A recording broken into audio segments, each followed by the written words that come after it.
ভারত এবং দেশের প্রধানমন্ত্রী নরেন্দ্র মোদীর প্রশংসায় পঞ্চমুখ এক ব্যক্তি। তিনি নিজের দেশের নিন্দা করে ভারতের গুণগান করছেন। আমরা সবাই জানি যে পাকিস্তানের আর্থিক অবস্থা এই মুহূর্তে খুবই খারাপ, মন্দা চলছে। একেবারে সেই কারণে পাকিস্তানকে এখন গোটা বিশ্ব মোটামুটি কাঙাল বলেই ডাকছে। তো সেই কাঙাল পাকিস্তান আর্থিক অবস্থা তার কোন জায়গায় পড়ে রয়েছে সেই বিষয়েও ওই ব্যক্তি আলোচনা করছেন। আর সেই ভিডিওটা সোশ্যাল মিডিয়ায় ভাইরালও হয়েছে। তবে যদিও সেই ভিডিওর সত্যতা যাচাই করেনি আজ তাক বাংলা। অর্থাৎ ভারত এবং ভারতের প্রধানমন্ত্রী নরেন্দ্র মোদীর প্রশংসায় পঞ্চমুখ এক ব্যক্তি।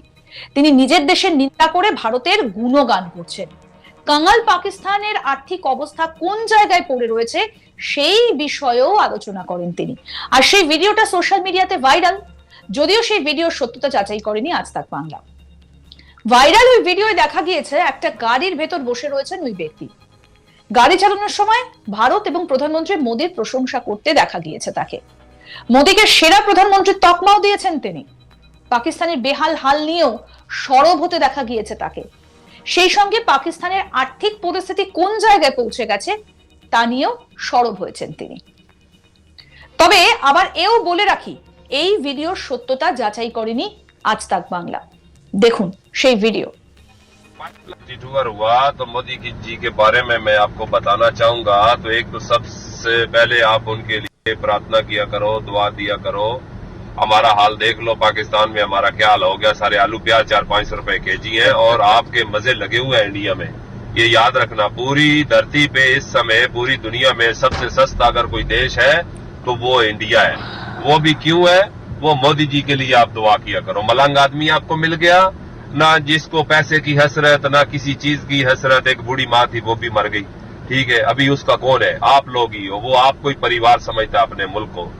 तो देखो, यूनाइटेड अरब अमारात में पहले एग्रीमेंट था, तो अभी G20 भी गया तो पूरा अरब उन्होंने मानो कि अपने साथ अटैच कर लिया। जो ट्रेन आपको जैसे कि बताई है कि वो ट्रेन है इस समय चल रही है अबू धाबी से फुजेरा के लिए, और आने वाले समय में 2035 तक वो ट्रेन जो है अबू धाबी से फिर जाएगी। वो Qatar, Bahrain, Saudi, Kuwait, Oman, Al Ain से होके आएगी फुजेरा, और फुजेरा से जाएगी बंबई बरास्ता समुंदर के रास्ते से। देखो, एक तीर से वो दो शिकार करने वाली बात है। यहाँ पर पानी की आपको मालूम है बहुत बड़ी समस्या है। पानी समुद्र का साफ करके पिलाते हैं, फिर उठा ले जाते हैं, फिर साफ करते हैं। आपने रोडों पे ये देख रहे हैं फूल पेड़ वगैरह लगे हुए हैं। तो यहाँ पर 2 दफा साफ करके वो पानी जाकर खत्म होता है। तो वो उस ट्रेन के नीचे डाली जाएंगी पाइपलाइनें डालने का ये मकसद है कि आपके इंडिया से आएगा पानी और यहां से जाएगा डीजल पेट्रोल। तो मानो दोनों देश बहुत आगे बढ़ जाएंगे। तो ये जैसे कि मैंने आपको बताया, ये किसका कमाल है? ये मोदी जी का कमाल है, ठीक है। कुछ लोग मेरे साथ लफड़ा करना शुरू कर देते हैं, आप मोदी जी के पुजारी हो, फलाना है, धमाका है। तो मैं किसी पार्टी से मेरा कोई नहीं है। मैं तो टूरिज्म का काम हूं और मैं इंडियन कंपनी में हूं। मैं इसलिए आपको बताता हूं कि भाई आपको मालूम होना चाहिए कि आपका प्राइम मिनिस्टर क्या कर रहा है आपने देशवासियों के लिए। क्योंकि मोदी जी का खोपड़ी जैसे अंग्रेज लोगों का 100 साल आगे का सोचता है ना, 200 साल, तो मोदी जी वैसी सोच रखते हैं। तो इसलिए मैं आपको दुआ करूंगा कि दुआ करो कि ये 10-15 साल और गुजार जाए, तो मान के चलो कि साले अंग्रेज भी आकर आपके यहाँ वो लोग काम करेंगे। ये मैं आपको गारंटी से बोलता हूँ। मेरा भी इधर 13-14 साल का एक्सपीरियंस है यूनाइटेड अरब अमारात में।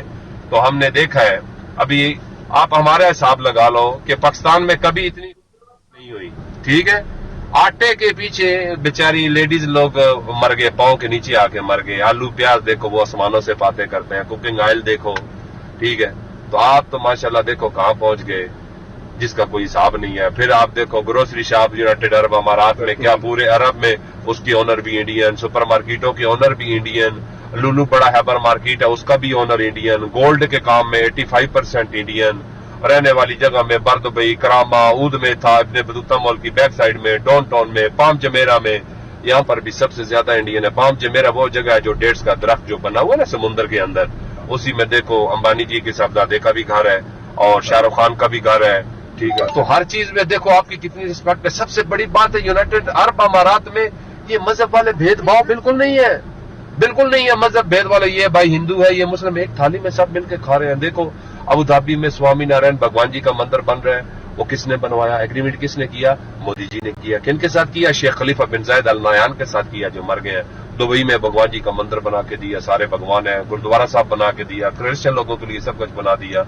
तो आने वाले समय में मेरे हिसाब से आपका इंडिया बहुत और आगे बढ़ जाएगा, क्योंकि मोदी जी की जो पूरी टीम है। अभी आप योगी जी का एरिया ले लो, मैं बैठा यहाँ हूँ, तो वो देखो वहां पर बोलते हैं शाम के बाद कोई बाहर नहीं निकलता था, ठीक है। तो अभी उधर दिन रात और चांद चांदनी बनाई हुई है, कोई टेंशन नहीं है। तो इसी तरह ये सारा कुछ सिटी टूर में होता है। तो मैंने बोला कि मैं आपको बता दूं कि भाई आपके लिए आपके मोदी जी क्या सोचते हैं, जो हमारे इलम में हम उसके हिसाब से आपको बता रहे हैं। बाकी हमारा किसी पार्टी से कोई लेना देना नहीं है। तो अगर हमारी बात अच्छी लगी है तो सब लोग मिलकर क्लैप कर दो जोर से, ठीक है। Okay ji, thank you. এক্সান্টেনে ভাইরাল হওয়া সেই ভিডিও ইতিমধ্যেই হাজার হাজার মানুষ দেখেছেন। অনেকে অনেক মন্তব্য করেছেন ভিডিওটা দেখে। ইতিহাসের সবথেকে বড় অর্থনৈতিক সংকটের মুখে থাকা পাকিস্তানে জনগণের সমস্যা কমার বদলে বাড়ছে। দেশটির বন্ধু দেশ এবং আন্তর্জাতিক মুদ্রা তহবিলের কাছ থেকে বিপুল আর্থিক সহায়তা পেলেও জনগণের ওপর বোঝা বাড়ছে। এখন আবারও বেল আউট প্যাকেজের কিস্তি পেতে আইএমএফ এর কঠোর শর্ত মেনে নিয়ে অনেক বড় সিদ্ধান্ত নিয়েছে পাকিস্তান। এর আওতায় এক ধাক্কায় 1.5 লাখ লোককে চাকরি থেকে ছাঁটাই করেছে শাহবাজ শরীফ সরকার। পাকিস্তান ঋণের জন্য কি করেছে আসুন আপনাদের বলি এবার। পাকিস্তান সরকার তার দুর্বল অর্থনীতির অবস্থার উন্নতির জন্য অনেক পদক্ষেপ নিয়েছে, কিন্তু এই সবগুলো দেশে জনগণের ওপর বড় বোঝা তৈরি করছে। বিশ্বব্যাংক থেকে শুরু করে এডিবি পাকিস্তান সবার কাছে সাহায্যের জন্য আবেদন করেছিল, কিন্তু সেটা শোনা হয়নি। অনেক অনুরোধের পরে আন্তর্জাতিক মুদ্রা তহবিল পাকিস্তানকে কিছু শর্ত দিয়ে আর্থিক সহায়তা দেওয়া শুরু করেছে এবং এখন বেল আউট প্যাকেজে পরবর্তী কিস্তির জন্য শর্ত আরোপ করা হয়েছে, যা জনসাধারণের মধ্যে একটা ক্ষোভ তৈরি করেছে।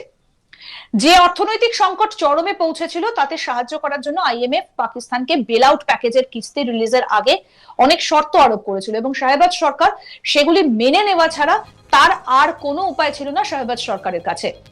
আইএমএফ এর নতুন শর্ত মেনে নিয়ে পাকিস্তান সরকারের সবথেকে বড় সিদ্ধান্তে এক ধাক্কায় দেশে প্রায় 1.5 লাখ মানুষ বেকার হয়েছে। যারা আগে থেকেই মুদ্রাস্ফীতিতে ভুগছিল, তাদের খাদ্য এবং জলের প্রয়োজন ছিল, এখন তাদের উপার্জনও বন্ধ করা হয়েছে। এই কারণে ভবিষ্যতে পরিস্থিতি আরো খারাপ হওয়ার আশঙ্কা রয়েছে। পাকিস্তান সরকার শুধু লক্ষাধিক চাকরি কমায়নি, 6টি মন্ত্রকে তালাও ঝুলিয়েছে। শুধু তাই নয়, 2টো মন্ত্রককে যুক্ত করে দেওয়া হয়েছে। পরবর্তী কিস্তি পাওয়ার জন্য আইএমএফ এর এই সব শর্ত মেনে নিয়েছে পাকিস্তান। এতে দেশের সাধারণ মানুষ সবচেয়ে বেশি সমস্যায় পড়েছে। এই পদক্ষেপের মাধ্যমে পাকিস্তান আইএমএফ থেকে $7 বিলিয়ন সহায়তা পাবে। আরো আপডেট পেতে দেখতে থাকুন আজ তাক বাংলার ইউটিউব চ্যানেল, সাবস্ক্রাইব করুন।